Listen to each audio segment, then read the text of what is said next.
Bab 1401 beban tidak hanya berada di tanganmu. Nama, bereinkarnasi dengan sistem terkuat penulis. Plus mematikan mengatur ulang, hari demi hari berlalu, minggu demi minggu berlalu, bulan demi bulan, sudah 3 bulan sejak aliansi besar didirikan, dan perlahan tapi pasti, semuanya mulai terbentuk. Para jenius dari setiap kerajaan, suku, dan klan, semuanya berkumpul dan membuat terobosan signifikan dalam hal senjata, formasi pertempuran, dan mantra tingkat tinggi, yang membuat semua orang merasa sedikit lebih percaya diri bahwa mereka akan mampu membuat para raksasa merasakan sakit yang amat sangat begitu mereka turun ke dunia mereka. Saat ini, William sedang mengadakan pertemuan pribadi dengan 2 eksistensi terkuat di dunia Hestia, yang datang untuk mencarinya atas kemauan mereka sendiri. Di seberangnya duduk 2 pria yang usianya tidak dapat ia pastikan karena ciri-ciri mereka. Keduanya memiliki rambut putih panjang yang menjuntai hingga ke pinggang dan mengenakan pakaian abu-abu. Half-elf itu sudah mengenal salah satu dari mereka, yaitu Leviathan, sang penjaga Atlantis. Dia adalah penguasa lautan. William pernah bertarung dengannya sekali, tetapi pertarungan mereka berakhir seri. Bahkan dengan perpaduan sempurna Sun Wukong, Leviathan adalah powerhouse sejati, yang membuatnya menjadi sekutu yang sangat dapat diandalkan dalam perang yang akan datang. Yang kedua, adalah penguasa tanah Hestia, dan ia dikenal oleh para demigod sebagai Tarasque. Ini adalah pertama kalinya remaja berambut merah itu bertemu Tarasque secara langsung, dan meskipun wujud manusia dewa semu itu tampak ramah, dan bahkan lembut, kekuatan yang terpancar dari tubuhnya tidak akan kalah sedikit pun dari Leviathan. Mereka adalah 2 pelindung sejati dunia, dan mereka datang kepada William untuk membahas beberapa hal penting dengannya. Saya sangat senang dengan cara Anda menangani situasi ini, kata Tarasque sambil tersenyum. Bahkan selama era para dewa, ketika dunia diselimuti kegelapan, dan para dewa saling bertarung, ras-ras di dunia tidak bersatu seperti yang saya lihat hari ini. Itu cukup menggembirakan dan memenuhi saya dengan harapan. Leviathan menganggukkan kepalanya dari samping karena dia juga sependapat dengan Tarasque. Saya senang Anda merasa seperti itu, Yang Mulia, jawab William. Tetapi, saya yakin Anda tidak datang menemui saya hanya karena ini, kan? Langsung ke intinya, saya juga menyukai sikap ini. Tarasque mengangguk. Baiklah, karena Anda ingin tahu mengapa kami datang mengunjungi Anda, saya tidak akan menunda lagi dan memberi Anda kabar baik. Tarasque mencondongkan tubuh ke depan di kursinya dan tersenyum. Bagaimana jika saya memberitahu Anda bahwa kami punya cara untuk mengubah semua demigod di dunia ini menjadi Sudogat? Tarasque berkata, tetapi, untuk melakukan itu, Anda harus mengumpulkan semuanya di sini terlebih dahulu, termasuk mereka yang saat ini berada di dalam Hidden Domain. Leviathan, yang tadinya diam saja, ikut bicara. Ini hanya sekali saja, jadi agar tidak menyia-nyiakannya, kita harus mengumpulkan semua demigod di satu tempat, dan membuat mereka semua berubah menjadi dewa semu, komentar Leviathan. Aku tahu kalian sudah mulai mengunjungi Forbidden Ground satu persatu untuk menambahkan mereka ke pasukan kalian, tetapi kalian harus bergegas jika ingin memaksimalkan kesempatan sekali seumur hidup ini. Apakah mungkin ada batas waktu? Tanya William. Ada nada mendesak dalam nada bicara Leviathan, membuat half-elf itu merasa bahwa ada tenggat waktu untuk kesempatan sekali seumur hidup ini, membuatnya sedikit cemas. Ya, jawab Leviathan. Kalian punya waktu 10 bulan untuk mengumpulkan sebanyak mungkin demigod, dan membawa mereka semua ke benua tengah. Alasannya, saat itulah, kekuatan magis dunia ini akan mencapai puncaknya. Kekuatan itu cukup kuat untuk memberdayakan mantra lingkaran ke-11, yang dapat digunakan untuk menaikkan peringkat semua demigod ke tahap berikutnya. Half-elf menanggapi berita ini dengan serius karena ini memang berita yang sangat bagus. Dia sering bertanya-tanya bagaimana perbedaan antara kualitas dan kuantitas petarung tingkat tinggi dari kedua belah pihak dapat diatasi, tetapi masalah ini telah membuatnya stres untuk waktu yang sangat lama. Tidak peduli seberapa kecil, keuntungan apapun yang dapat dia perjuangkan merupakan tambahan yang disambut baik untuk tujuannya. Aku akan bekerja lebih keras untuk mempercepat penaklukan tanah terlarang, kata William. Aku akan memobilisasi semua dewa semu di bawah komandoku untuk mulai mencari lokasi tanah terlarang ini sekaligus. Tidak perlu, kata Tarasque sebelum menyerahkan gulungan tua kepada William. Ini semua lokasi tanah terlarang, serta yang tersembunyi di dalam tanah Hestia. Leviathan juga menyerahkan gulungan lain kepada half-elf. Ini adalah tanah terlarang yang terletak di lautan dan samudra dunia, kata Leviathan. Saya khawatir meskipun Anda berusaha sekuat tenaga selama 10 bulan ke depan, Anda tidak akan dapat mengunjungi semuanya. William menerima kedua gulungan itu dan membukanya agar Optimus dapat mencatatnya, untuk berjaga-jaga jika gulungan itu hilang. Yang mulia, mengapa Anda baru memberi saya gulungan-gulungan ini sekarang? Tanya William, jika Anda dapat memberikannya kepada saya lebih awal. Leviathan dan Tarasque saling melirik sebelum menggelengkan kepala pada saat yang sama. Kami juga berharap dapat memberikannya kepada Anda lebih awal, jawab Tarasque.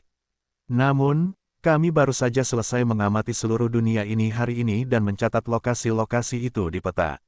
Dunia ini sangat luas, kata Leviathan. Bahkan jika kita adalah penguasa di wilayah kita masing-masing, kami tidak mengetahui setiap sudut dan celah dunia ini. Itulah sebabnya kami butuh waktu cukup lama untuk mencari tempat-tempat ini, sehingga kami dapat memberikannya kepada Anda sesegera mungkin. Kedua dewa semu itu membungkuk sebentar kepada William sebelum berdiri. Silakan gunakan kesempatan ini dengan baik, Yang Mulia, kata Tarasque lembut. Anda tidak harus mengunjungi mereka semua. Kunjungi apa yang bisa Anda kunjungi, dan setelah upacara, Anda dapat mengunjungi yang lain. Leviathan melirik ke arah half-elf itu sebelum membuka pintu untuk pergi. Ingat ini, William, kata Leviathan sambil berjalan melewati pintu. Semua orang melakukan yang terbaik dengan cara mereka sendiri. Beban ini tidak hanya ada di tangan Anda.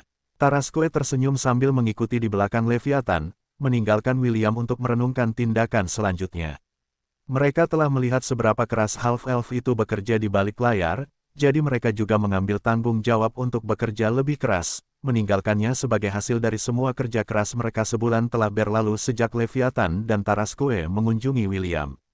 Sejak saat itu, ia telah menaklukkan 5 Forbidden Grounds, menambah jumlah Pseudo Gods di bawah komandonya sebanyak 5 orang. Sama seperti Forbidden Domain lainnya, selain Pseudo Gods, mereka juga memiliki Demigods yang bertugas sebagai bos monster di lantai atas. Sebagai contoh, para peri yang menjaga Tirnanok di Titania dijadwalkan untuk menaikkan peringkat mereka menjadi Pseudo Gods ketika William telah selesai mengunjungi sebanyak mungkin Forbidden dan Secret Domains selama waktu yang diberikan kepadanya. Tidak seperti Astrape, Bronte, Titania, dan Paranimes, William tidak membuat kontrak apapun dengan mereka, bukan karena ia tidak mau, tetapi karena ia tidak mampu. Jiwanya tidak mampu lagi membuat kontrak dengan Demigods, jadi ia menggunakan kehancuran dunia untuk membuat mereka bergabung dengan pihaknya dengan sukarela. William juga menjelaskan kepada mereka secara rinci mengapa dia menaklukkan domain mereka, yang membuat beberapa dewa semu meragukan kata-katanya. Adapun mereka yang tidak mau, mereka menghadapi pemukulan sepihak dari beberapa dewa semu, sampai mereka akhirnya mengerti bahwa bergabung dengan aliansi besar adalah pilihan yang paling tidak menyakitkan. Namun, karena William telah menaklukkan Dungeon mereka dan menjadikannya miliknya, mereka tidak punya pilihan selain memberinya keuntungan dari keraguan, dan ikut bersamanya untuk menaklukkan Forbidden Grounds lainnya, untuk lebih meningkatkan jumlah pasukan William. Memiliki 5 dewa semu lagi sangat meningkatkan tingkat penangkapan Dungeon yang terletak di Forbidden Grounds, yang menyebabkan Nissa memberi Half-Elf liburan singkat untuk beristirahat. Half-Elf tidak menolak tawaran itu dan meninggalkan benua tengah untuk pergi ke tempat yang lebih damai. Tempat di mana dia menghabiskan masa kecilnya dengan bahagia bersama anggota kawanan kecilnya. Dulu, aku lebih tampan darimu, kata seorang penggembala sambil berbaring di atas bulu domba yang lembut di bawah kepalanya. Sekarang, aku bahkan lebih tampan darimu.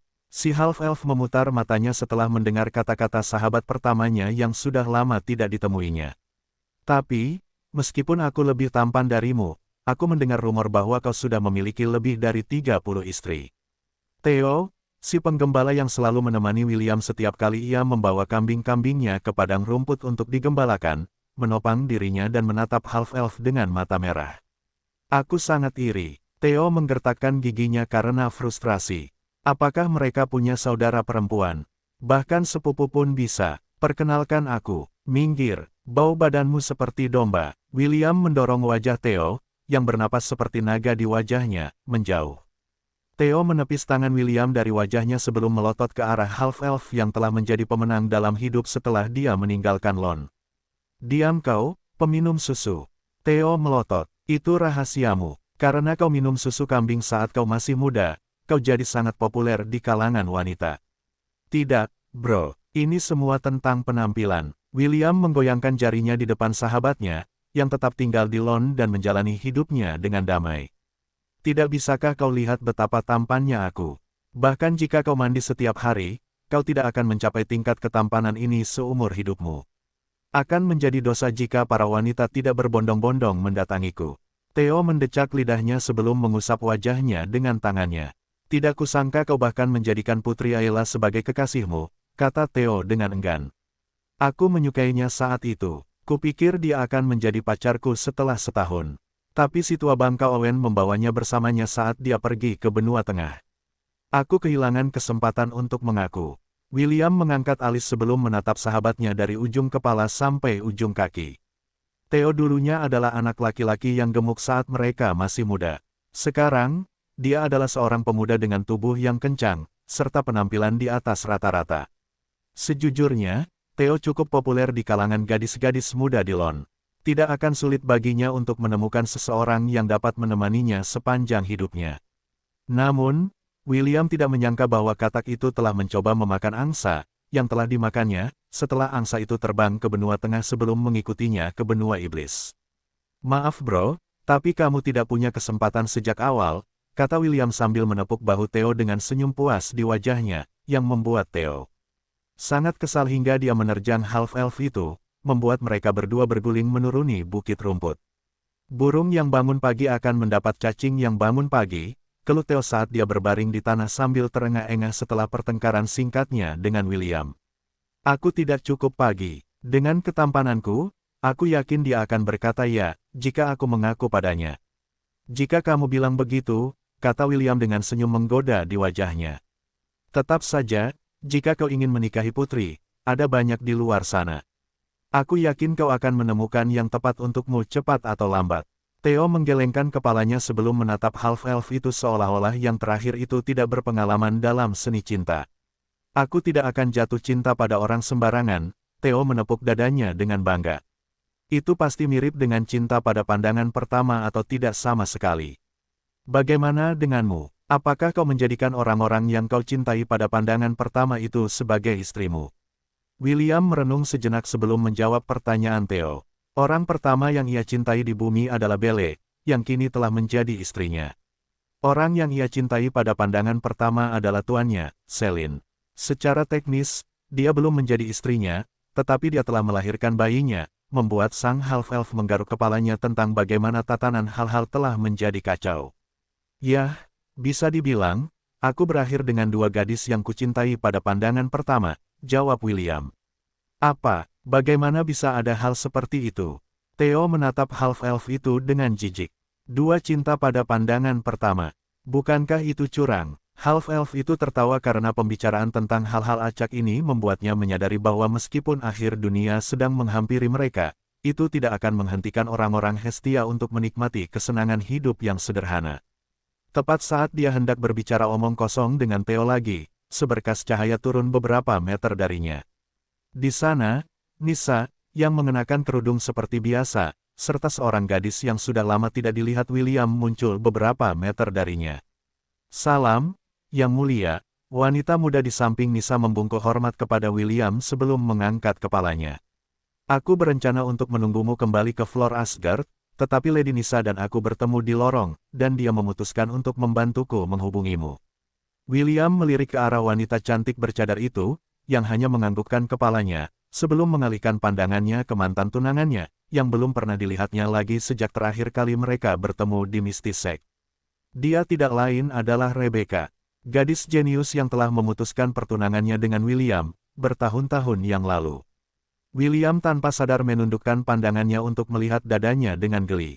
Dadanya tidak kecil, tetapi gagal mencapai persyaratan Kap C yang telah dia nyatakan ketika ditanya oleh kakeknya, Lawrence, yang merupakan mantan Duke of the Dukedom of Griffith, seperti apa wanita idamannya, Rebecca, apa saja kualitas yang ingin kamu lihat pada calon suamimu?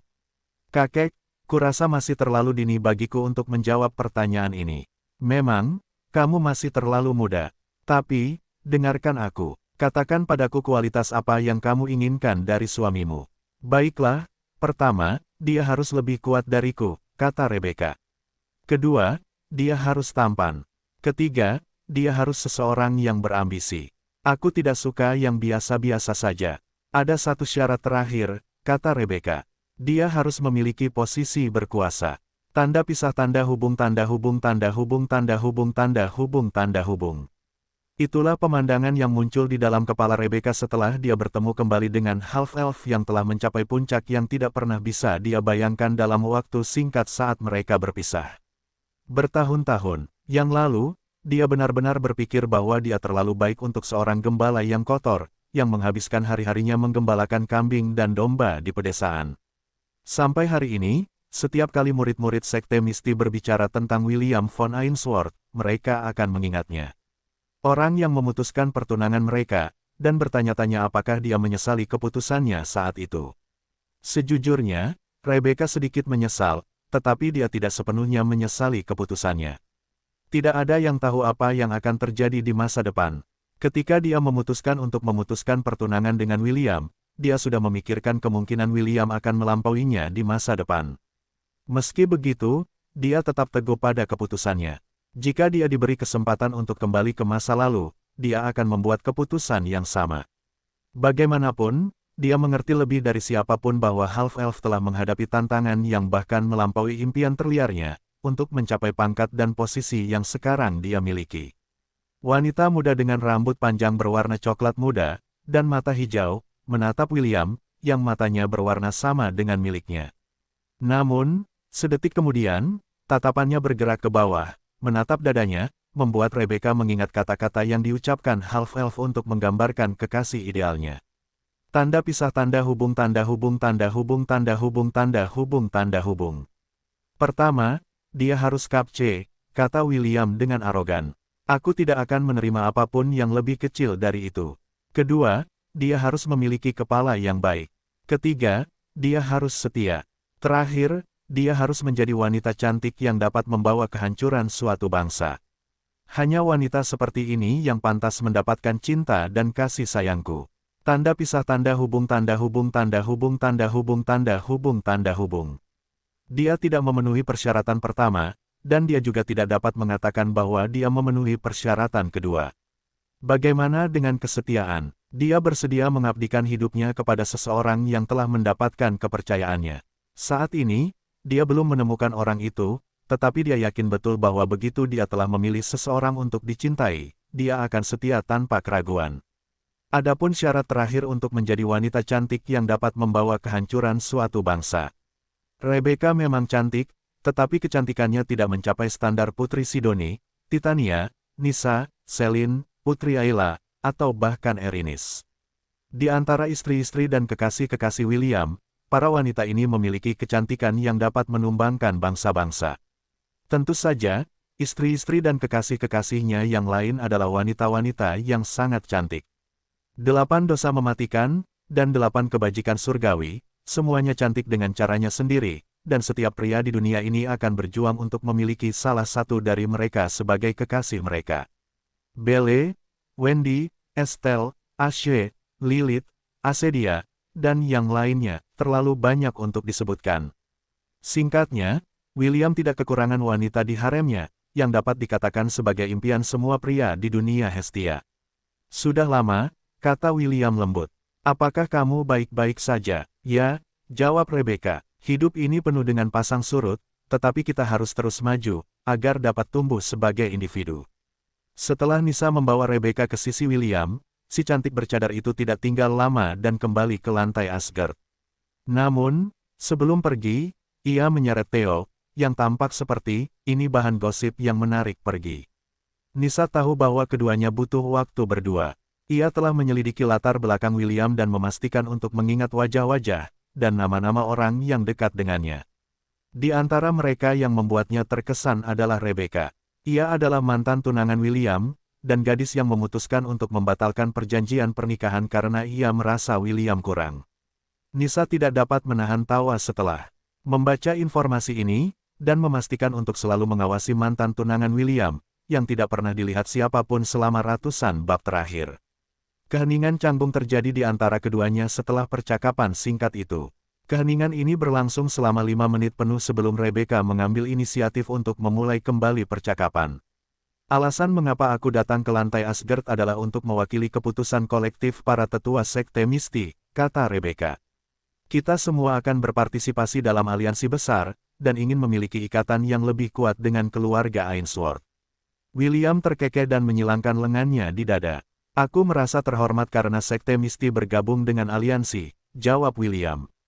Tapi, aku penasaran, siapa yang membuatmu mengatakan bagian terakhir dari deklarasimu? Tuanku, Lady Eleanor, kata Rebecca sambil tersenyum pahit. Dia ingin tahu apakah kau masih menyimpan dendam atas apa yang terjadi beberapa tahun lalu. Si half-elf tersenyum dan menganggukkan kepalanya tanda mengerti. Tahukah kau, saat itu, saat pertama kali mendengar bahwa kakekku telah merencanakan calon pendamping hidupku, aku merasa bahwa kakek terlalu terburu-buru, kata William sambil melihat domba dan kambing yang merumput di kejauhan. Ia tidak mungkin memberitahu Rebecca bahwa ia telah mengetahui pertunangan mereka sejak ia masih bayi karena si tua bangka, James, sering membanggakannya bahwa ia telah mendapatkan seorang gadis cantik sebelum ia sempat belajar berjalan. Aku juga terkejut saat mengetahui bahwa aku telah memiliki seorang pendamping hidupku, komentar Rebecca. Kurasa aku berusia 6 tahun saat kakekku memberitahuku tentang hal itu. Saat masih kecil, aku tidak begitu mengerti apa itu memiliki pendamping hidup. Karena itu, aku merasa bahwa seseorang sedang menentukan masa depanku sendiri, yang membuatku membenci gagasan itu saat aku tumbuh dewasa. Petik 2. Kau tidak suka seseorang memanipulasi hidupmu, kan? Ya, itulah sebabnya aku memutuskan untuk membatalkan perjanjian pernikahan. Jika aku jatuh cinta, aku ingin jatuh cinta dengan caraku sendiri, dan bukan karena kakekku setuju untuk menikahkanku dengan seseorang yang wajahnya bahkan belum pernah kulihat. William sekali lagi menganggukkan kepalanya tanda mengerti.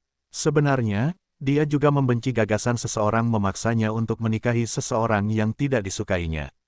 Jadi, baginya, Rebecca yang membatalkan perjanjian pernikahan bukanlah hal yang buruk. Kau terlihat sangat manis saat itu, kata William lembut. Berpakaian seperti boneka, dan bertingkah seperti bangsawan. Half-elf itu berhenti sejenak sebelum melirik wanita di sampingnya. Sekarang, kau telah tumbuh menjadi wanita cantik, komentar William. Aku yakin ada banyak orang di Sekte Misti yang berharap untuk menjadi kekasihmu. Tiba-tiba, Rebecca terkekeh, yang membuat half-elf itu bertanya-tanya apakah dia mengatakan sesuatu yang sangat lucu. Semua orang di Sekte Misti terlalu takut untuk mendekatiku, jawab Rebecca. Mereka pikir jika mereka benar-benar menjadikan aku kekasih mereka, kau akan kembali dan mengubur mereka di dalam kotoran malam. Bahkan pelindungku, yang mulia, Meredith, menolak untuk menemaniku dalam perjalanan ini, karena tahu bahwa aku akan bertemu denganmu. Si peri setengah menggaruk pipinya pelan setelah mendengar perkataan Rebecca. Ada saat ketika dia sangat ceroboh dan melakukan hal-hal yang tidak pantas. Namun, dia tidak menyesali keputusannya saat itu. Keadaan telah memaksanya untuk melakukan apa yang dia lakukan, yang membuat pelindung Sekte Misti trauma yang masih menghantuinya hingga hari ini. Jangan bicarakan kejadian itu lagi, William tersenyum sambil menatap mantan tunangannya dengan tatapan ingin tahu. Semua itu di masa lalu, Rebecca mengangguk. Aku setuju. Wanita muda itu kemudian mengeluarkan sesuatu dari cincin penyimpanannya dan menyerahkannya kepada half-elf yang menerimanya dengan ekspresi penasaran. Ini, tanya William. Rebecca mendesah sebelum menjawab pertanyaan William. Itu surat yang ditinggalkan oleh familiarmu, Elliot, jawab Rebecca. Dia berkata bahwa aku harus memberikannya kepadamu setelah pertarunganmu dengan Ahriman dan pewaris kegelapan selesai. Wanita muda itu tersenyum pahit sebelum menundukkan kepalanya sedikit untuk meminta maaf. Maafkan aku hanya bisa memberikan ini kepadamu sekarang karena banyak hal terjadi di dalam Sekte Misti ketika para iblis menyerang. Beberapa tetua kami telah terluka, dan kami terpaksa menutup wilayah di sekitar Sekte dengan kekuatan yang mulia, Meredith. Kemudian, pertempuranmu melawan Holy Order of Light sampai ke telinga kami, yang mendorongku untuk menunggu hingga hasilnya diputuskan sebelum aku datang menemuimu. Ekspresi half-elf itu menjadi serius saat dia membuka segel surat itu, sehingga dia bisa membacanya. Dia baru saja mengetahui dari Chloe bahwa Elliot memiliki kekuatan clairvoyance setelah mereka kembali dari Tower of Babylon. Dengan mengatakan itu, familiar itu mungkin telah meramalkan kematiannya, dan mungkin telah menulis surat itu sebagai wasiat terakhir untuk memberitahu William hal-hal yang ingin dia sampaikan kepadanya setelah kematiannya kepada orang yang ditakdirkan yang cukup beruntung untuk menemukan suratku. 752.648.000 detak jantung. Itulah jumlah detak jantungku sebelum aku meninggal. Tapi, sayang itu tidak terjadi. Aku, yang menjalani hidup yang singkat namun bahagia, memiliki banyak penyesalan, dan di antara penyesalan itu adalah mati, sebagai perawan. Ahem, jangan menatapku dengan mata yang penuh dengan ejekan dan penghinaan, karena aku yakin bahwa kamu, ya kamu. Orang yang membaca ini sekarang, adalah orang yang sama. Kita berdua masih perawan. Tanda pisah tanda hubung tanda hubung tanda hubung tanda hubung tanda hubung tanda hubung. Sudut bibir William berkedut saat dia membaca paragraf pembuka surat Elliot. Kata-kata yang tertulis sangat familiar baginya, dan entah bagaimana, dia merasa terlalu malu untuk terus membacanya karena dia sudah punya gambaran tentang apa yang akan terjadi selanjutnya. Half-elf itu sudah tidak perawan lagi, dan telah menjadi veteran dalam seni bercinta. Karena Elliot adalah bagian dari jiwanya, dia yakin bahwa familiarnya itu hanya mengolok-oloknya agar dia sedikit lebih rileks saat membaca surat itu. Tanda pisah tanda hubung tanda hubung tanda hubung tanda hubung tanda hubung tanda hubung. Meskipun aku tidak dapat melihatnya, aku yakin bibirmu seharusnya berkedut sekarang.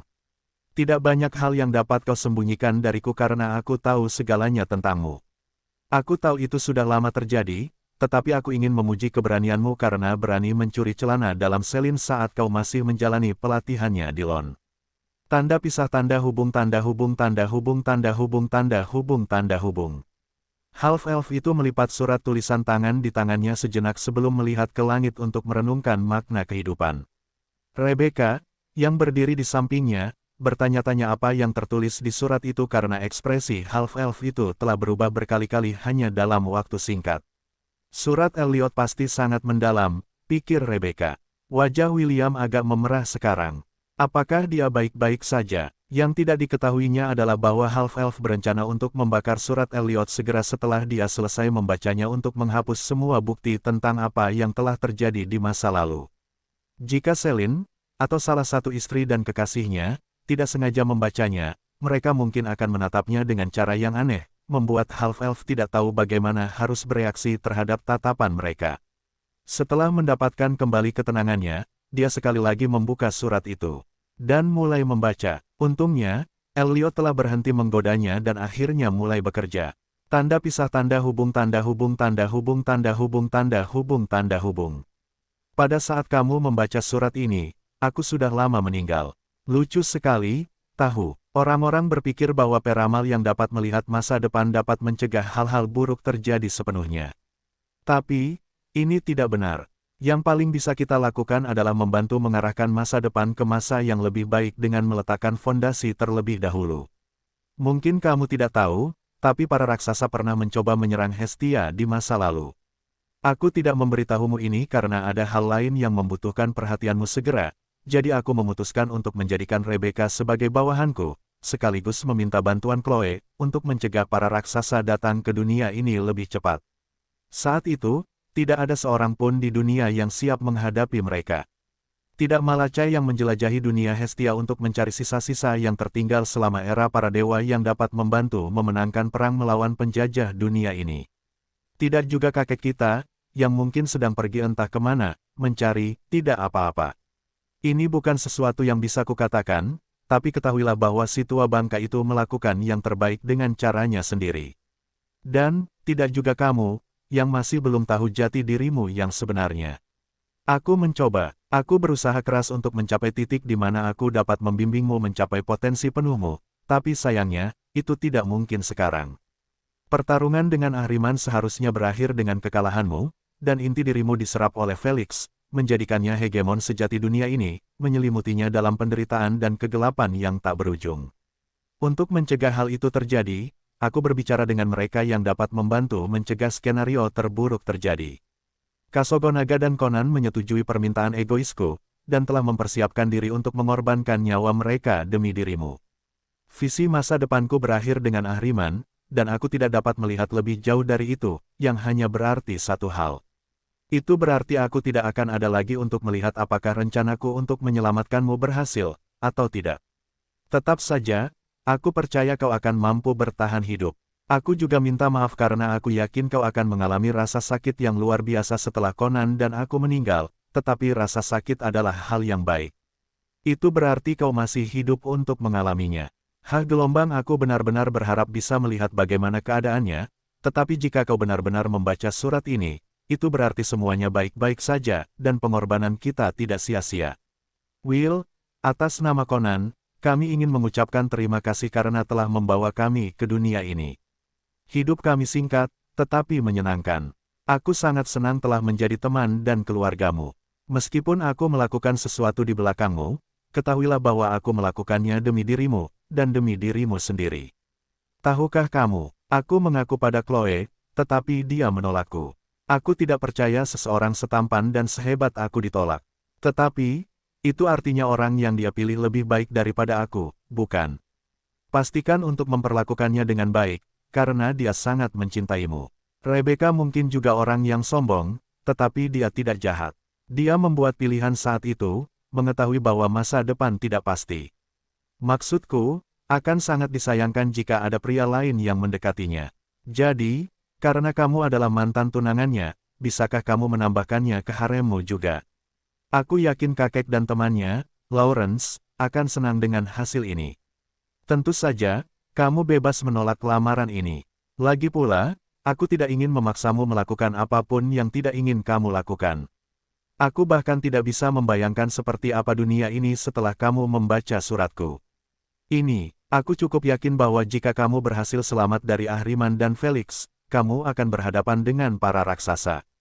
Kurasa kamu lebih suka melawan Ahriman daripada mereka, yang membuatnya semakin sulit untuk membayangkan seperti apa masa depan beberapa tahun dari sekarang. Namun, aku memintamu, jangan putus asa. Hiduplah, bukan hanya demi aku, tetapi juga demi Conan. Dimanapun kita berada, kami akan selalu menjagamu dan berdoa agar kamu menemukan semua kebahagiaan yang ditawarkan dunia ini. PS, saya sudah menyebutkannya, tetapi Rebecca adalah gadis yang baik. Meskipun dia bukan cekap, dia adalah orang yang sangat setia. Dia juga akan melahirkan bayi yang sehat, jadi kakek akan senang berada di dekatnya. Terakhir, jaga diri baik-baik, Will, dan semoga semua janji yang kamu buat di masa lalu, dan kehidupanmu saat ini, terwujud sepenuhnya. Tanda pisah tanda hubung tanda hubung tanda hubung tanda hubung tanda hubung tanda hubung tanda hubung. Half-elf itu perlahan menutup matanya saat dia mengendalikan kesedihan yang melonjak perlahan naik dari dadanya. Surat tulisan tangan itu sudah memiliki noda air mata yang mengering di dalamnya, yang membuktikan bahwa Elliot telah menangis saat menulis surat itu. Familiar malaikatnya adalah orang yang tenang dan kalem, yang tampak seperti iblis yang menyamar. Dia sangat berbeda dari Conan yang tampak lebih seperti orang baik, meskipun merupakan familiar iblis. Dia dengan hati-hati melipat surat itu dan meletakkannya di dalam cincin penyimpanannya. Dia tidak lagi berniat membakarnya karena itu adalah warisan terakhir dari familiarnya, yang melakukan segala daya untuk memberinya masa depan. Rebecca, yang menyadari air mata mulai mengalir di sisi wajah half-elf, mengeluarkan sapu tangannya, tetapi ragu untuk menghapusnya. Setelah pergumulan internal singkat, dia melangkah maju dan mengusap sapu tangannya di pipi half-elf, mengeringkan air matanya.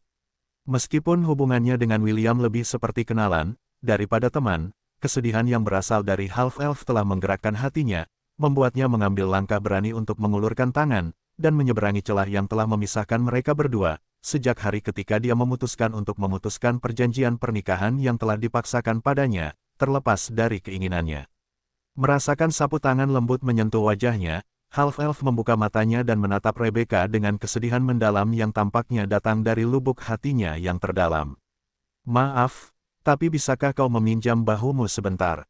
Pinta William. Rebecca mengangguk dan mengulurkan tangan untuk memeluk half-elf itu, dan mengusap punggungnya, membiarkan si half-elf menangis di bahunya. William adalah seseorang yang memegang otoritas tertinggi di dunia saat ini, dan baginya untuk menunjukkan sisi dirinya ini, membuatnya merasa bahwa bahkan seseorang sekuat dia, masih bisa meneteskan air mata seperti orang normal, membuatnya lebih memahaminya. Saat matahari menghilang dari cakrawala, dan bintang-bintang pertama muncul di langit, mantan tunangan William, yang pernah dijanjikan untuk menjadi istrinya di masa lalu, menemaninya sampai dia tidak lagi memiliki air mata untuk ditumpahkan. Suara-suara malam, serta suara derak api unggun samar-samar terdengar di latar belakang. Pernahkah kau berpikir bahwa hal seperti ini akan terjadi di antara kita? Tanya William. Tidak, jawab Rebecca dengan cepat. William terkekeh. Aku juga tidak. Saat ini, half-elf itu sedang meletakkan kepalanya di pangkuan Rebecca, sambil menatap langit yang bertabur bintang. Setelah pulih dari kesedihannya, dia mendapati dirinya berbaring di pangkuan Rebecca. Dia tidak ingat bagaimana dia berakhir seperti itu karena dia linglung setelah membaca surat Elliot. Half-elf itu mengira bahwa dia telah mengatasi kesedihannya atas kehilangan kedua familiarnya, tetapi itu hanya di permukaan. Surat Elliot adalah bukti bahwa dia masih bersedih atas kematian mereka, dan hanya menyibukkan diri, agar dia tidak terlalu memikirkan mereka. Bagaimana rasanya terlahir sebagai seorang jenius? Tanya William. Apakah kau ingin aku memukulmu? Jawab Rebecca. Dari semua orang, kau seharusnya tidak menanyakan pertanyaan ini kepadaku. Si peri half tersenyum karena, setelah menyadari apa yang baru saja ditanyakannya, dia pasti telah menginjak ranjau darat. Sudah kubilang saat pertama kali melihatmu, aku merasa kamu sangat imut dan menggemaskan, kata William. Dulu, kupikir keputusan kakekku untuk menikahkanmu dengan cara yang diatur bukanlah hal yang buruk. Bagaimana denganmu? Apa kesan pertamamu tentangku? Rebecca tidak langsung menjawab. Sebaliknya, dia memejamkan mata saat mengingat pertama kali dia bertemu dengan si penggembala, yang pulang dengan tubuh penuh tanah dan rumput. Kotor, bau, dan tampak seperti anak nakal yang menyebalkan, jawab Rebecca. Aku lebih tua setahun darimu, dan hanya memikirkan menghabiskan seumur hidup untuk membersihkan kekacauanmu, membuatku ingin menyingkirkanmu secepat mungkin. Kau tidak menahan diri untuk memuji, kan? Karena memang begitu kenyataannya, seorang gembala bukanlah suami idamanku. Dulu, aku ingin menikahi seorang pangeran, seperti yang ada di buku-buku dongeng yang kubaca saat aku masih muda. Selain itu, sebagai anggota bangsawan, dan putri seorang adipati, aku harus menikahi seseorang dengan kedudukan sosial tinggi. William memutar matanya setelah mendengar jawaban Rebecca. Ia tidak mengira bahwa si jenius berusia 100 tahun itu adalah seorang romantis yang putus asa yang hanya memikirkan pangeran tampan dalam dongeng yang akan menyelamatkan sang putri dari naga yang menyemburkan api di menara yang jauh. Entah bagaimana aku bisa memahami kerinduan akan akhir yang seperti dongeng, komentar William. Aku yakin semua orang ingin menjalani happily forever after, tetapi hidup tidak pernah mengikuti keinginan kita. Sebaliknya, hidup memberi kita cobaan-cobaan ini, kadangkala menghancurkan kita, dan kadangkala mendorong kita hingga batas kemampuan kita, membuat kita bertanya-tanya apakah ada akhir bahagia di akhir semua penderitaan kita. Rebecca mengangguk setuju dengan kata-kata William. Dia telah belajar secara langsung bahwa jika Anda benar-benar menginginkan sesuatu dalam hidup Anda perlu memperjuangkannya dengan segenap hati Anda. Bagaimana kabar Sir Lawrence? Tanya William. Sudah lama sejak terakhir kali aku melihatnya. Rebecca mengernyitkan hidungnya setelah teringat tentang kakeknya, yang mendesaknya untuk berdamai dengan William dalam upaya menyelamatkan hubungan mereka. Kakeknya masih belum menyerah untuk menjadi mak comblang antara dia dan half-elf, yang sekarang berada di puncak dunia. Kakekku masih sangat sehat dan ambisius seperti sebelumnya, jawab Rebecca. Dia masih memiliki rencana untuk menghidupkan kembali pertunangan kita yang telah putus dan berharap keluarga kita dapat memperoleh keuntungan dengan memegang pahamu. Tidak heran dia adalah teman kakek, komentar William. Mereka adalah dua burung dari bulu yang sama. Benar, Rebecca setuju sepenuh hati. Master Sekte benar-benar orang yang tamak. William hanya bisa tersenyum pahit setelah Rebecca mengingatkannya bahwa James sekarang adalah Master Sekte Mystisek. Master Sekte sebelumnya telah menjadi wakil Master Sekte, yang ditugaskan James untuk mengelola Sekte Misti, saat ia pergi. Singkatnya, Sekte, yang pernah berdiri sebagai salah satu faksi paling kuat di benua tengah, sekarang berada di bawah perintah kakeknya.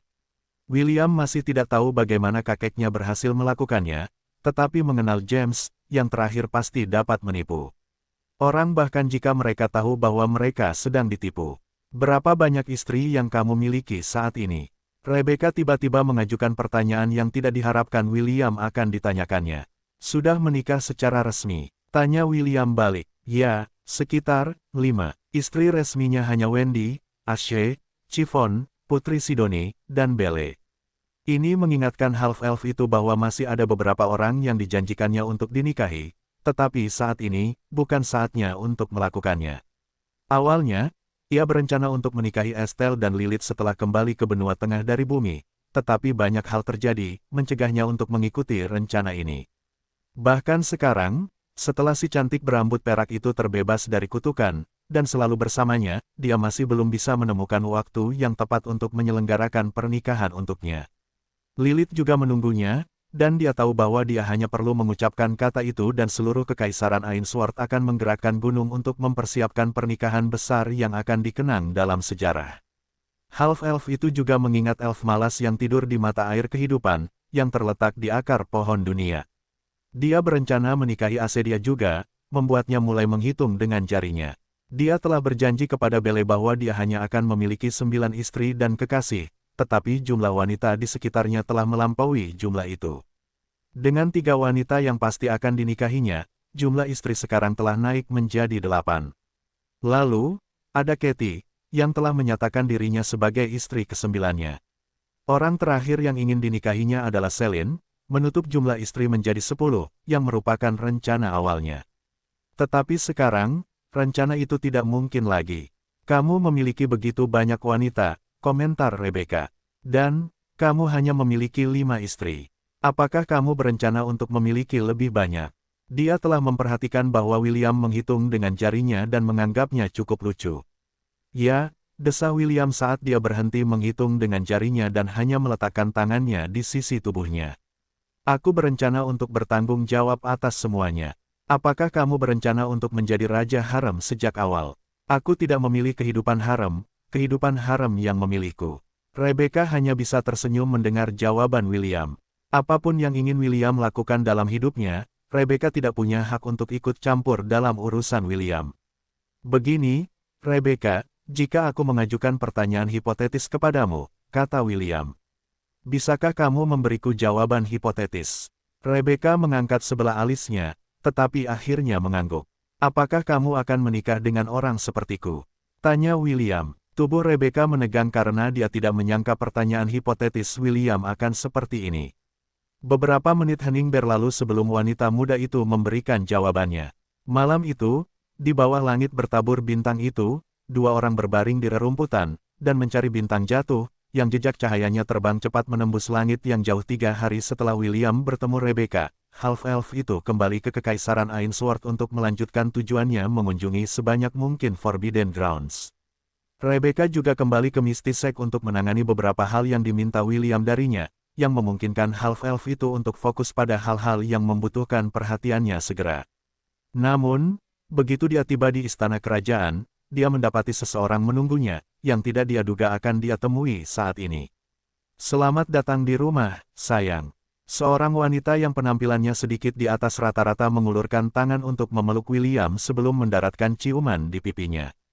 Merindukanku. Remaja berambut merah itu menatap istri ke-9-nya, yang sekarang muncul di depan matanya.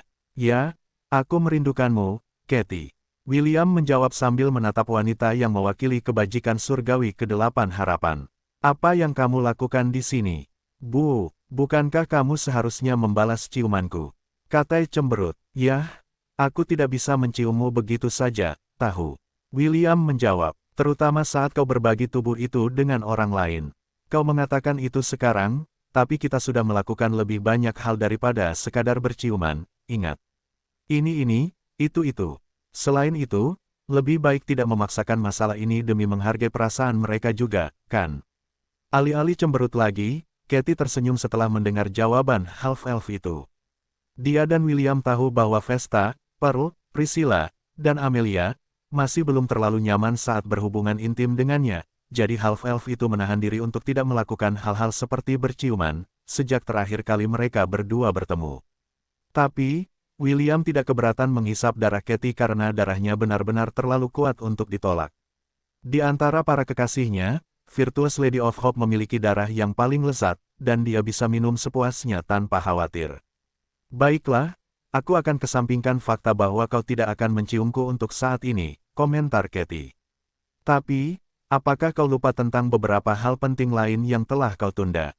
Aku sudah bilang padamu terakhir kali, bukan? Kita masih harus pergi ke dunia bawah untuk membawa istri-istrimu kembali ke dunia permukaan, atau kau tidak keberatan membiarkan mereka tinggal di sana? Ekspresi William langsung menjadi serius setelah mendengar kata-kata Katie. Meskipun dia tidak lupa bahwa dia harus kembali ke dunia bawah untuk membawa jiwa istri-istrinya kembali ke Hestia, Katie telah memberitahunya bahwa mereka akan membutuhkan bantuan untuk bisa sampai ke dunia bawah karena semua pintu masuk yang menuju ke sana telah ditutup paksa oleh Thanatos, untuk mencegah William kembali menyelamatkan istri-istrinya. Apakah mereka berdua berhasil melarikan diri lagi? Tanya William, ia tidak lain merujuk pada Maple dan Cinnamon, yang hampir dapat bepergian kemana saja berkat kemampuan khusus mereka. Ya, jawab Katie sambil tersenyum. Anak-anak kecil itu berhasil kabur dari rumah lagi. Half-elf itu tersenyum getir karena dia sudah bisa membayangkan betapa paniknya kedua orang tua si rakus kecil itu saat tahu mereka menghilang lagi. Namun, dia juga merasa bahwa ini adalah kesempatan yang bagus untuk pergi ke dunia bawah dan menyelamatkan istri-istrinya untuk selamanya.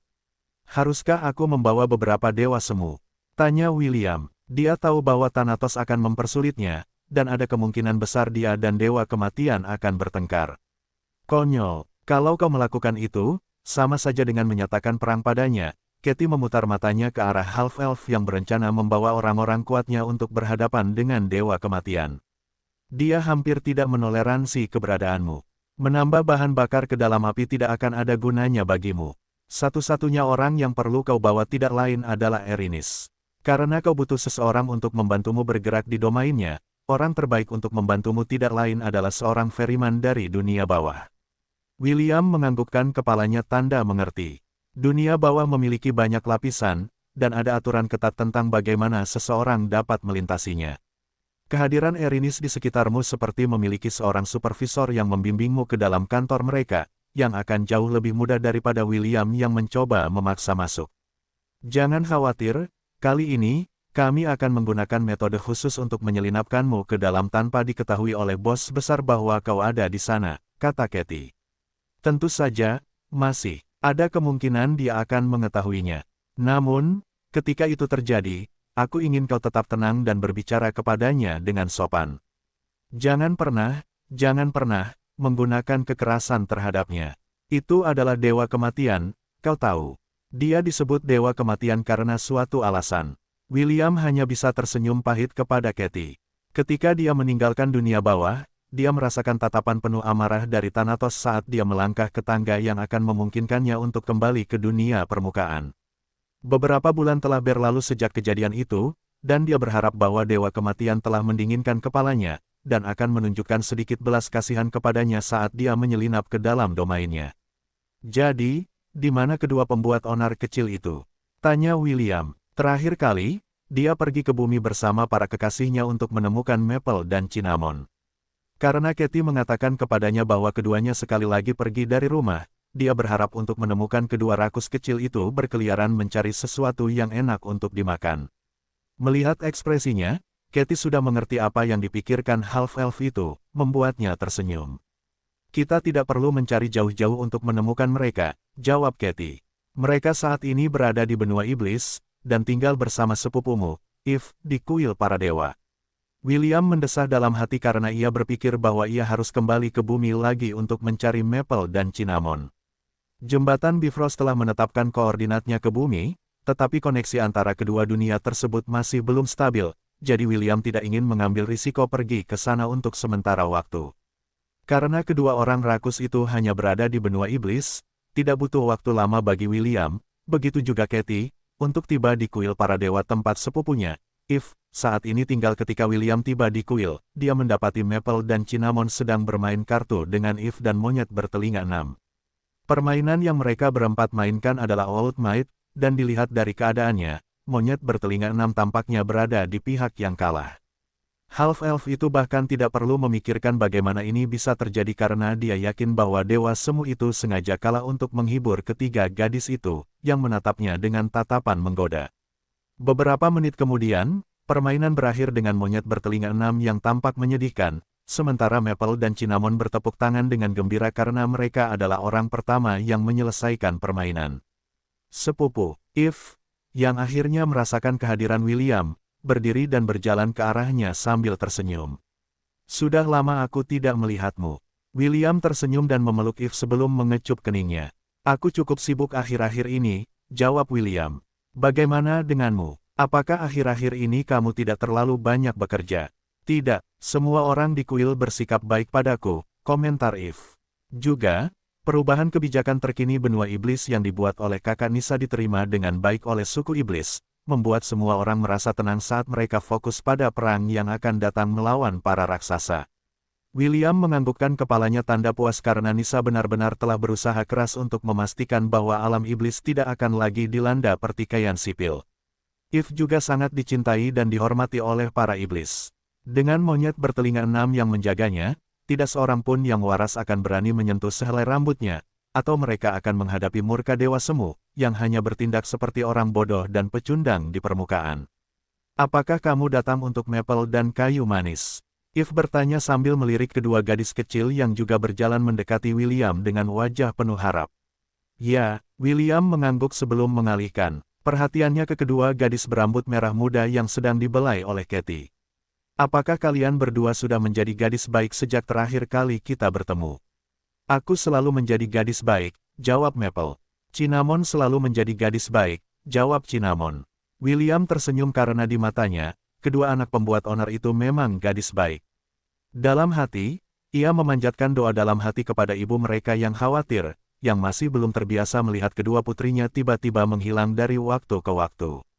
Setelah mengucapkan selamat tinggal kepada Eve, William membawa Maple, Cinnamon, dan Katie ke lantai Asgard.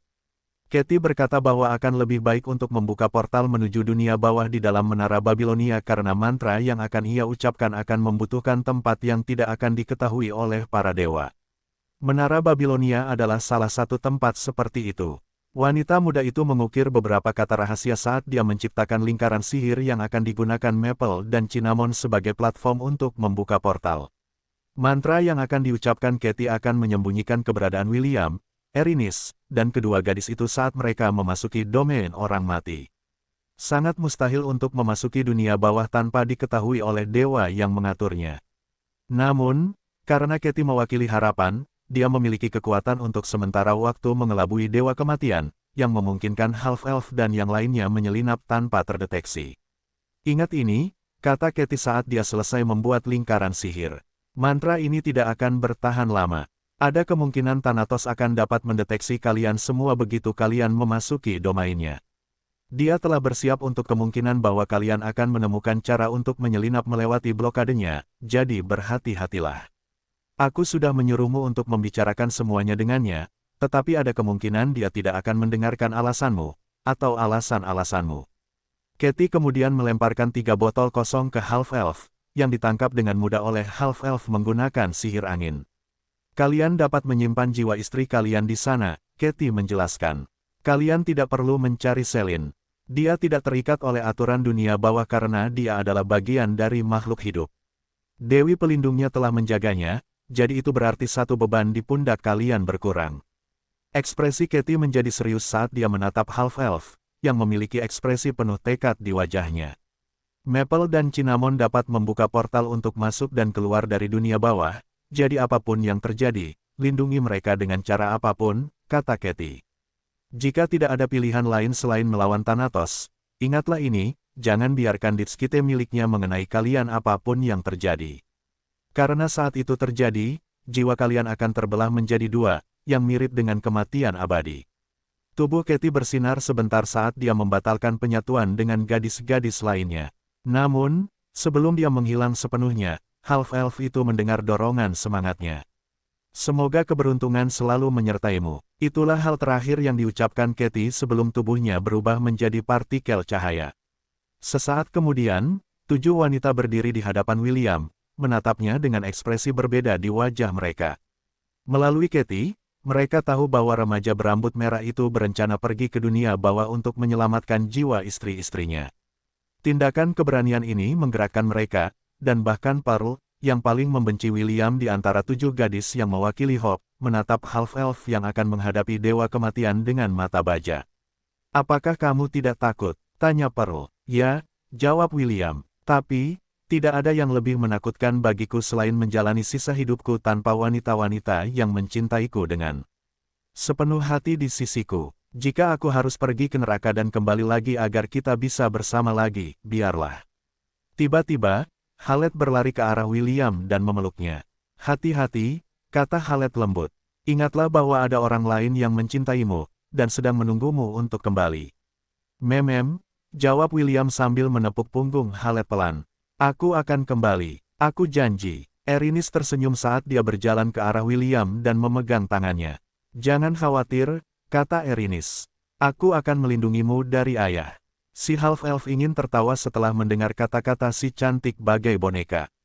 Setelah menghabiskan beberapa bulan bersama Medusa dan Cherry, Erinis menjadi sedikit lebih berani dalam kata-kata dan tindakannya. Namun, karena itu akan merusak suasana, dia hanya tersenyum dan menganggukkan kepalanya. Kita berangkat, kata William sambil melihat Maple dan Cinnamon. Ayo, Maple, Cinnamon. Oke, Cinnamon akan berusaha sebaik mungkin. Kedua gadis kecil itu berpegangan tangan sambil mengayunkan tangan mereka yang bebas dalam gerakan memutar, menciptakan percikan kecil di depan mereka. Perlahan tapi pasti, sebuah lingkaran mulai meluas, membuka jalan menuju dunia bawah.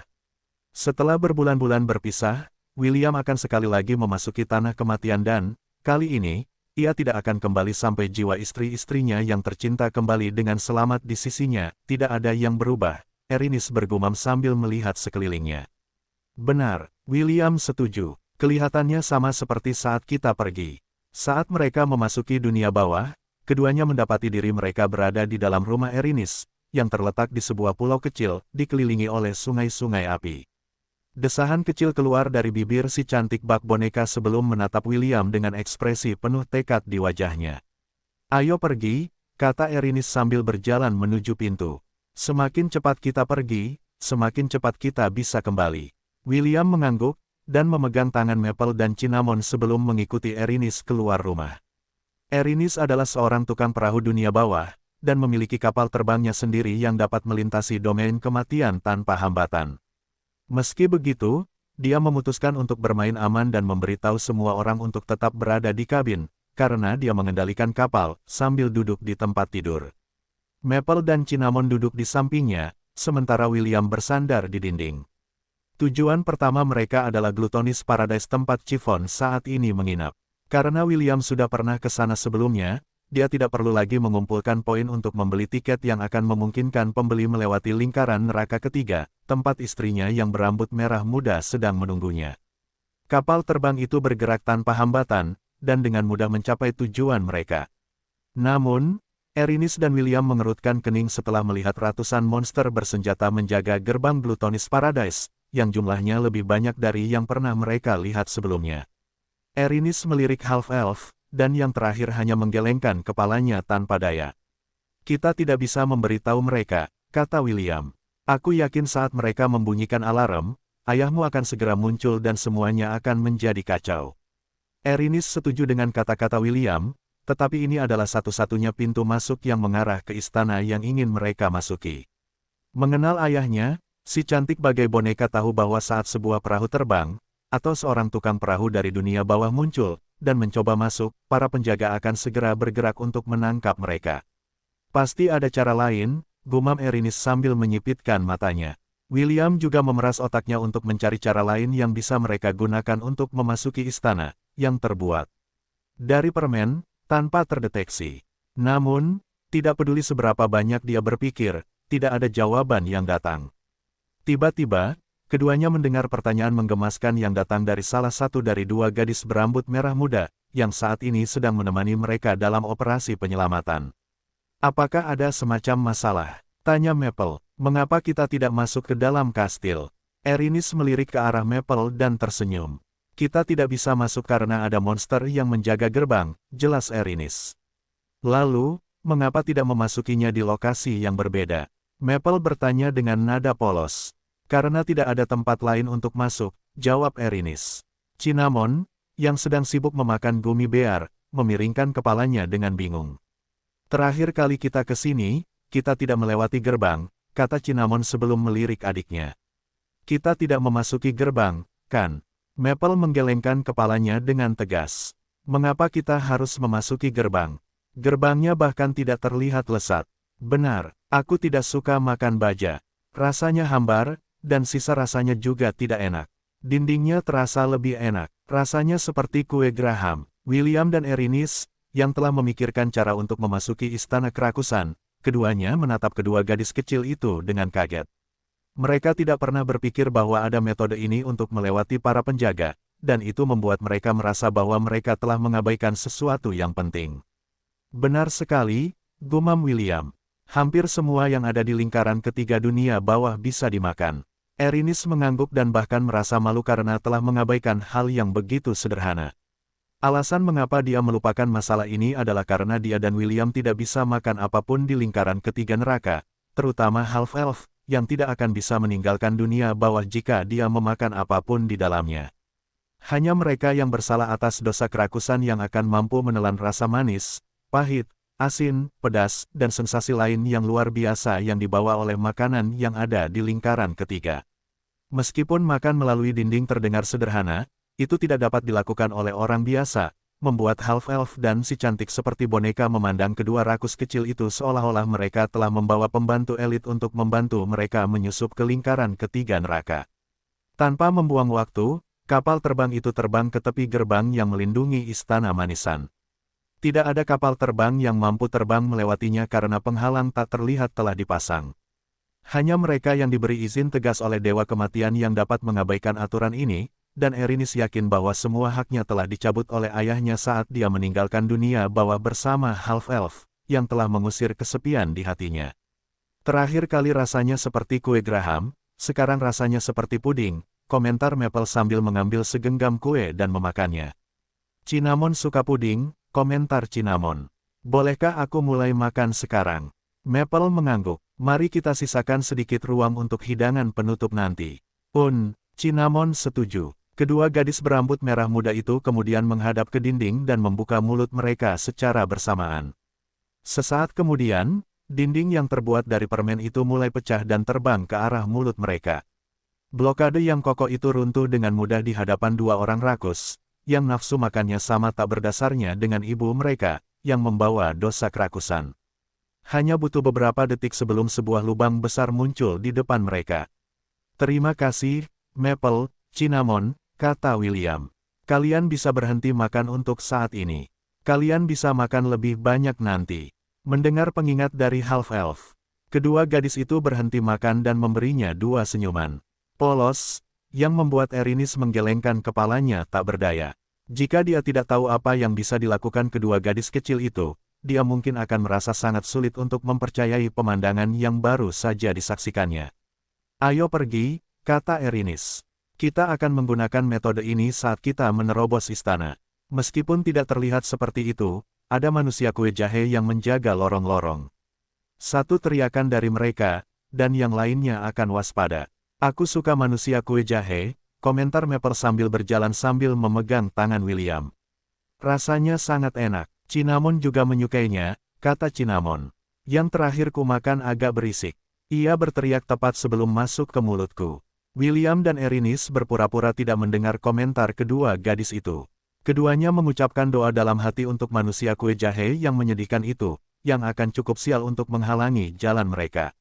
Untungnya, tidak ada manusia kue jahe yang menghalangi jalan mereka, jadi mereka dapat memasuki istana dalam tanpa banyak masalah.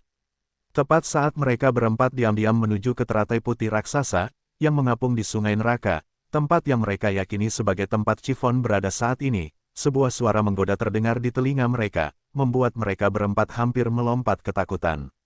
Sudah waktunya kalian tiba di sini. William, Erinis, dan kedua rakus kecil itu menoleh untuk melihat siapa pemilik suara itu. Sesaat kemudian, mereka berempat menghela napas lega karena orang yang mereka lihat tidak lain adalah Dewi Kerakusan, Adepagia. Dewi Kerakusan hampir memulihkan kegemukannya, membuat kedua gadis kecil itu bersorak kegirangan dan berpegangan padanya seperti dua ekor koala kecil yang telah menemukan pohon yang bagus untuk bertengger. Nona Adepagia, sudah lama tak berjumpa, kata William sambil membungkuk hormat kepada Dewi Gemuk. Saya senang pemulihanmu berjalan lancar. Adepagia terkekeh karena dia memang sudah hampir pulih kekuatannya setelah makan sepuasnya di lingkaran neraka ketiga. Sebenarnya, dia bisa saja kembali ke kuil para dewa untuk menyelesaikan pemulihannya, tetapi dia memutuskan untuk menemani putrinya di dunia bawah, sambil menunggu Half-Elf datang menyelamatkannya. Aku tahu kau datang ke sini untuk Chiffon, jadi sebaiknya kau menemuinya sesegera mungkin, kata Adepagia. Thanatos akhir-akhir ini sangat rewel. Dia bahkan menambah jumlah penjaga di pintu masuk, hanya untuk memastikan kau tidak akan bisa menyelamatkan istrimu tanpa perlawanan. Dewi Gemuk terkekeh sambil menepuk kepala dua anak kesayangan yang masih menempel di kakinya seperti koala kecil. Hati-hati saja, Will, Adepagia menasihati. Dia telah menugaskan seseorang untuk selalu memeriksa apakah Chiffon masih di Glutonis Paradise atau tidak. Untungnya, pemeriksaan terakhir dilakukan kemarin. Dia biasanya datang ke sini setiap 2 atau 3 hari sekali, jadi kau punya waktu 1 atau 2 hari paling lama untuk menyelesaikan operasi penyelamatanmu. Kau mengerti? William menganggukkan kepalanya. Aku mengerti. Terima kasih, Lady Adepagia. Dewi Kerakusan tersenyum sebelum meraih mapel dan kayu manis, dan mengangkatnya sehingga mereka bisa duduk di pundaknya. Ikuti aku, kata Lady Adepagia. Aku akan memastikan tidak ada satupun penghuni di dalam istana yang mengatakan apapun. Mereka mungkin tinggal di dunia bawah, tetapi nasib mereka ada di tanganku. Tidak ada satupun dari mereka yang berani menentangku, jadi kalian semua bisa tenang. Sesuai dengan kata-katanya, Adepagia mengantar mereka ke White Lotus tempat Chiffon saat ini sedang beristirahat, membuat jantung Half-Elf itu mulai berdetak kencang di dalam dadanya. Dia sangat merindukan Chiffon, terutama setelah melihat Ibu Maple dan Cinnamon, yang datang untuk berbicara dengannya beberapa bulan lalu. Meskipun mereka tampak sama, Half-Elf itu tahu bahwa wanita berambut merah muda itu bukanlah Chiffon miliknya, dan tidak akan pernah menjadi miliknya, membuatnya sangat ingin memeluk istrinya sendiri, Will. Chiffon memeluk William erat begitu ia menatapnya. Aku merindukanmu. Aku juga merindukanmu, jawab William sambil memeluk Chiffon sama eratnya seperti saat ia memeluknya. Kali ini aku datang ke sini untuk membawamu kembali ke dunia permukaan. Apakah kau siap? Chiffon mengangguk. Meskipun ia yakin itu tidak akan mudah, ia yakin bahwa suaminya akan mampu membawa mereka kembali ke dunia orang hidup, di mana mereka akan bisa bersamanya di bawah matahari. Maple dan Cinnamon saling melirik sebelum berlari untuk memeluk William dan Chiffon juga. Adepagia menyeka air matanya dengan sapu tangan, sementara Erinis hanya melihat pemandangan ini sambil tersenyum. Pergilah, kata Adepagia lembut sambil menepuk kepala Chiffon. Berbahagialah, oke, ya, jawab Chiffon sambil memeluk Dewi pelindungnya. Terima kasih untuk semuanya, Mama Adepagia. Sama-sama, Adepagia tersenyum. Sekarang, pergilah. Thanatos akhir-akhir ini sedang rewel. Semakin cepat kau meninggalkan dunia bawah, semakin cepat aku bisa bernapas lega. Chiffon mengangguk sambil memegang tangan William. Peri setengah itu mengucapkan selamat tinggal pada Adepagia dan menuntun semua orang menyusuri jalan setapak yang telah mereka lalui sebelumnya. Baru setelah mereka berada dengan aman di atas perahu terbang Erinis, mereka semua menghela napas lega. Perhentian kita berikutnya adalah kediaman nafsu, kata Erinis dengan ekspresi khawatir di wajahnya. Karena aku tidak bisa lagi menggunakan rute yang diperuntukkan bagi seorang tukang perahu dunia bawah, kita harus mengambil jalan memutar yang panjang. Namun, meskipun begitu, tempat itu mungkin juga dijaga seseorang. Will, aku ingin kau bersiap menghadapi kemungkinan kita ditemukan. Ketika itu terjadi, kita tidak akan ragu lagi dan menghancurkan jalan kita ke lapisan neraka lainnya untuk melarikan diri dari tempat ini. Half-Elf itu mengangguk mengerti. Dia sudah mempersiapkan diri untuk kemungkinan ketahuan, jadi dia sudah mempersiapkan diri untuk berjuang keluar dari dunia bawah jika perlu. Menurut Erinis, hanya ada satu cara untuk meninggalkan dunia bawah dan itu adalah dengan menaiki tangga yang mengarah ke gerbang surga.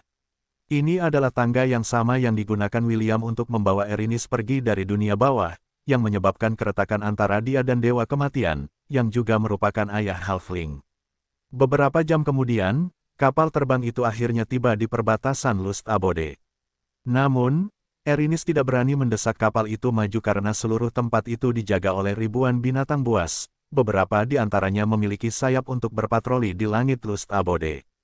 Ini lebih buruk dari yang kukira, kata Erinis sambil menatap tak berdaya ke arah monster yang tak terhitung jumlahnya di hadapan mereka. William mengerutkan kening karena ini memang tidak baik untuk operasi penyelamatan mereka. Tidak seperti Glutonis Paradise di mana para pembela sebagian besar ditempatkan di gerbang istana, para pembela kali ini ada di mana-mana. Tidak ada celah yang bisa mereka manfaatkan, membuat kerutan dahi half-elf semakin dalam. Bahkan Maple dan Cinnamon tidak tahu apa yang harus dilakukan dalam situasi ini, saat mereka duduk di samping Chiffon di tempat tidur, dan memeluknya dari kedua sisi. Tepat saat William dan Erinis memikirkan pilihan lain, mereka melihat kereta kecil di kejauhan yang menuju ke tempat tinggal Guides of Lust. Erinis, yang segera mengenali bendera yang berkibar di atas kereta, segera meraih tangan William sebelum berkata, "Ini dia." Tanpa berkata apa-apa lagi, Halfling itu mendesak kapal terbang itu untuk mendarat di jalan, dan menghalangi jalan kereta itu sepenuhnya, membuatnya berhenti total. "Siapa yang berani menghalangi jalan kita?" tanya seorang wanita terenggiling. "Apa kau tidak tahu siapa yang ada di dalam kereta ini? Beraninya kau menghalangi Lord Kaso? Apa kau ingin menghadapi kemarahan klub penggemar kami?" Selusin terenggiling muncul dari kereta dan melotot penuh kebencian ke kapal terbang yang menghalangi jalan mereka. Mereka telah bekerja keras untuk menipu meyakinkan Lord Kaso untuk menemani mereka ke Lust Abode untuk tujuan tamasya, padahal sebenarnya, mereka berencana untuk membuat bayi terenggiling dengan bintang paling populer di dunia bawah. "Ini aku, Diana." Erinis melompat dari kapal, membuat semua terenggiling di kereta melompat kaget. "Itu Presiden." Terenggiling yang bernama Diana berseru gembira. "Senang bertemu denganmu, Presiden. Kami semua merindukanmu." Diana adalah wakil presiden klub penggemar I Love Kaso, yang didirikan Erinis di dunia bawah. Berkat dukungan Erinis, fan klub tersebut menjadi populer dan sebagian besar anggotanya adalah Lady Anteater yang jatuh cinta pada Anteater berwarna pelangi yang telah menggemparkan dunia bawah.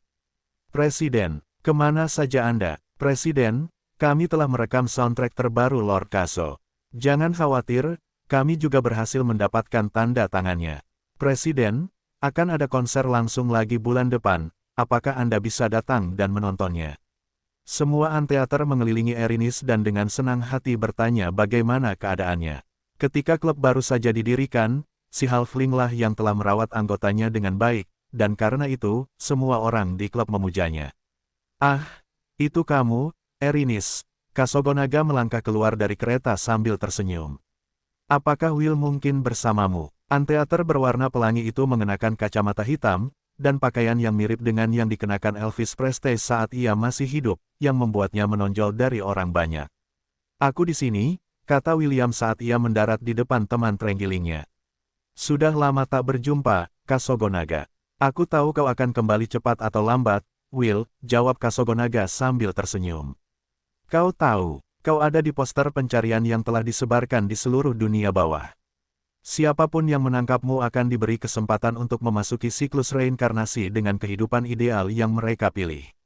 Bagi sebagian besar penghuni dunia bawah, ini adalah kesempatan sekali seumur hidup, jadi pastikan untuk tidak membiarkan dirimu tertangkap, oke?" William mengangguk sebelum memberitahu Kasogonaga situasi terkini. Beberapa menit kemudian, terenggiling berwarna pelangi itu menganggukkan kepalanya tanda mengerti. "Biar ku perjelas," kata Kasosonga. "Kau ingin aku mencari istrimu di kediaman nafsu dan menyuruh mereka mencoba meninggalkan gerbang menggunakan pesona kuat Putri Sidoni, kan?"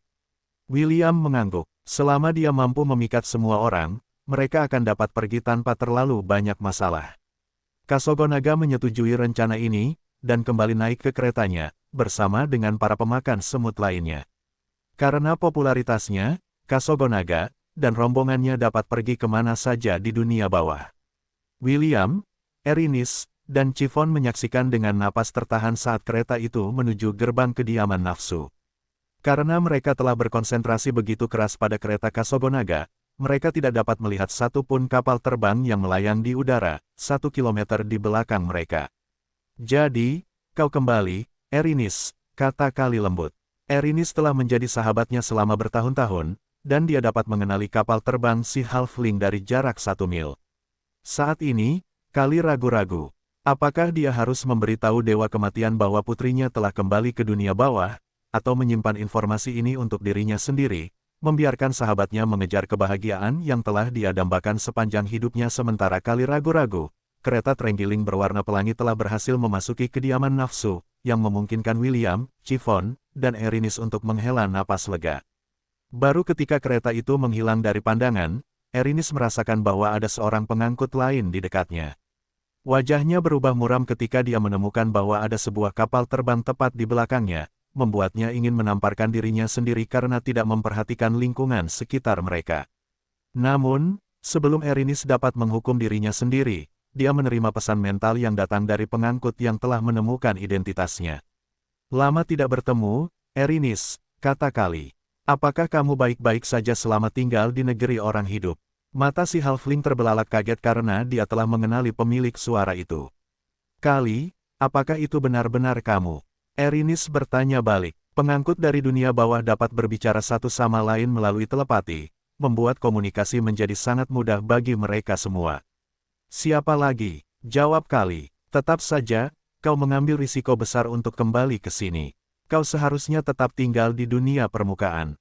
Aku kembali karena alasan penting.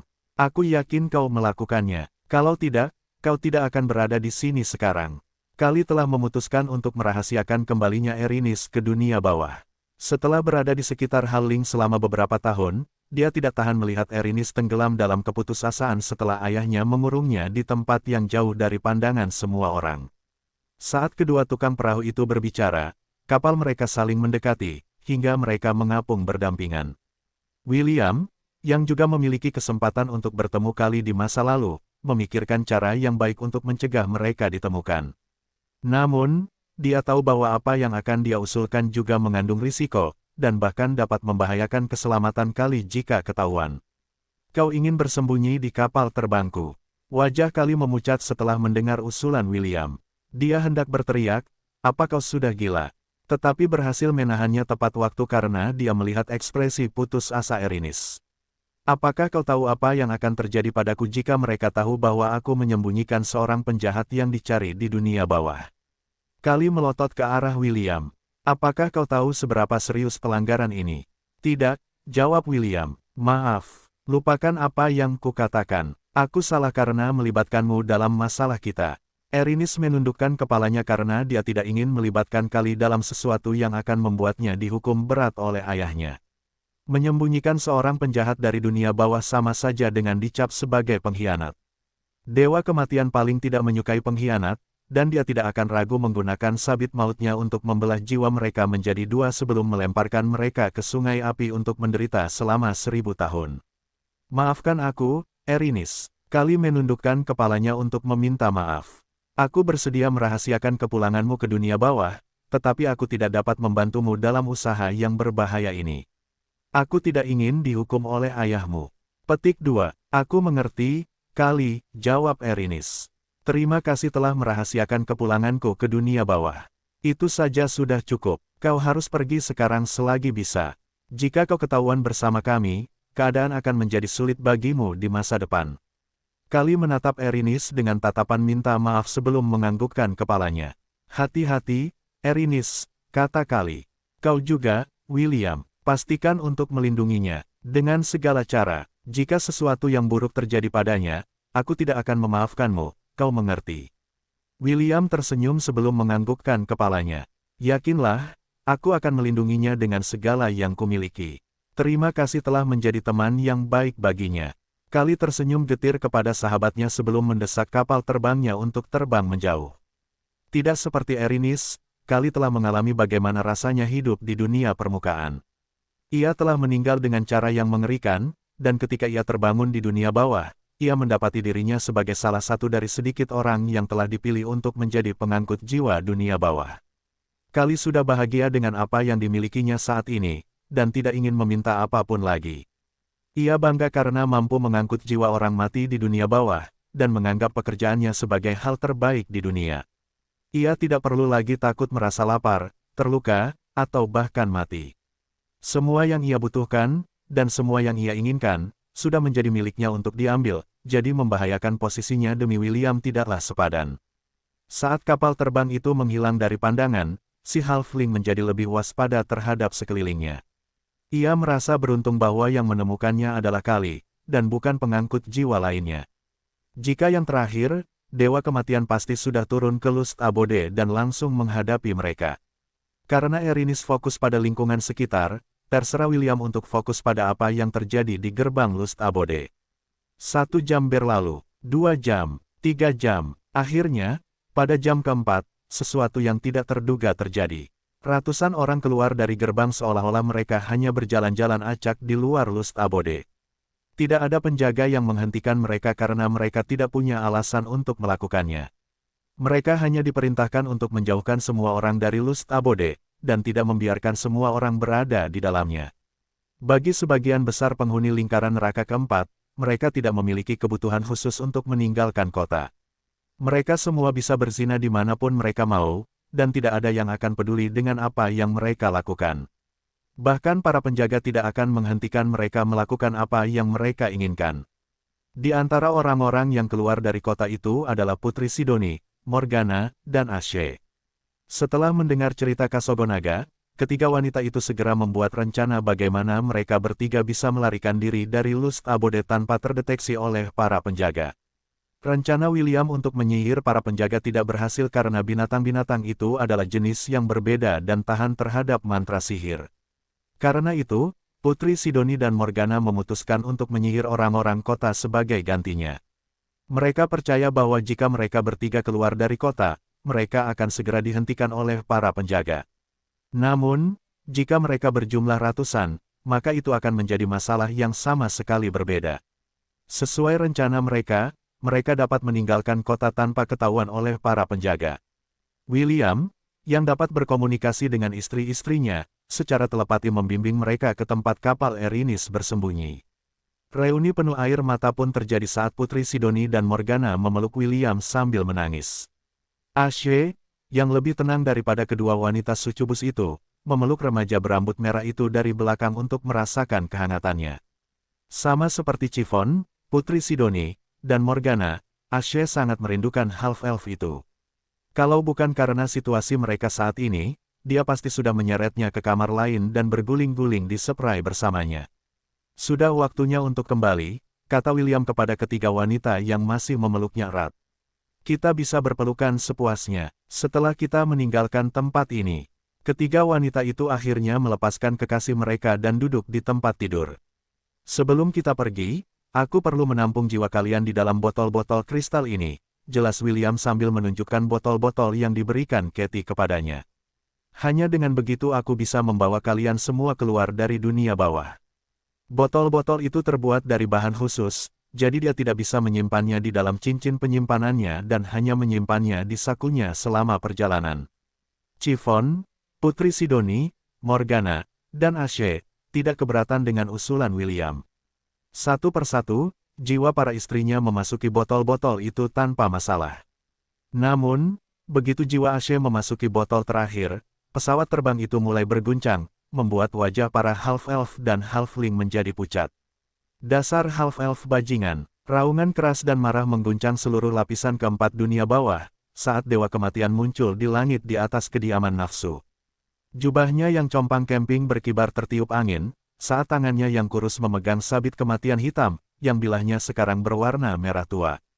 Semua penghuni lapisan keempat menatap dewa mereka dengan kagum, takut, dan kagum.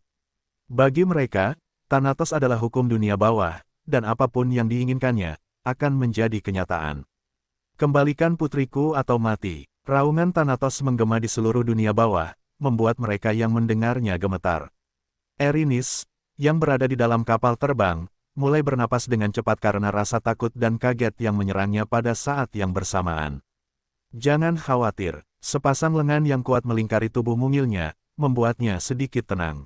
Aku akan berurusan dengan ayahmu, kata William sambil menepuk kepala halfling itu. Tinggallah di sini bersama Maple dan Cinnamon.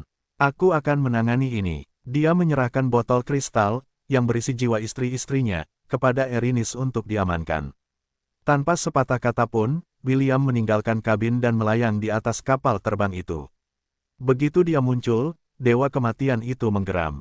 Jelas, dia tidak suka melihat wajah half-elf itu, terutama setelah dia mengambil putri kesayangannya darinya. Halo, ayah, William menyapa Dewa Kematian, yang membuat Putri Sidoni, Morgana, dan Ashe, yang berada di dalam botol kristal, menutupi wajah mereka dengan tangan karena malu. Mereka tahu bahwa William punya kebiasaan buruk menggoda lawan-lawannya saat dia menginginkannya, tetapi saat ini, dia tidak menggoda lawan biasa, melainkan dewa kematian itu sendiri. Dari atas kuil 10.000 dewa, desahan keluar dari bibir Dewi Primordial. Thanatos dan dia berbicara panjang lebar, dan dia berjanji kepada dewa kematian bahwa dia tidak akan ikut campur jika dia, dan William, akan saling beradu pukulan. Baiklah, karena sudah sampai pada titik ini, biarlah, Dewi Primordial meletakkan wajah cantiknya di telapak tangannya. Sekarang, Will, aku ingin tahu bagaimana kau akan menghadapi dewa yang tidak menginginkan apapun selain menghajarmu hingga babak belur. Sebenarnya, Dewi Primordial menganggap situasi ini cukup lucu. Dia tidak tahu bagaimana William bisa keluar dari kekacauan ini, jadi dia memutuskan untuk menonton saja, dan melihat bagaimana pertempuran antara Dewa Kematian dan pangerannya akan berlangsung, saat dia duduk di singgasana surgawinya. Dia ingin melihat seberapa besar William telah berkembang sejak terakhir kali dia bertarung melawan makhluk, yang kekuatannya jauh melampaui kekuatannya sendiri.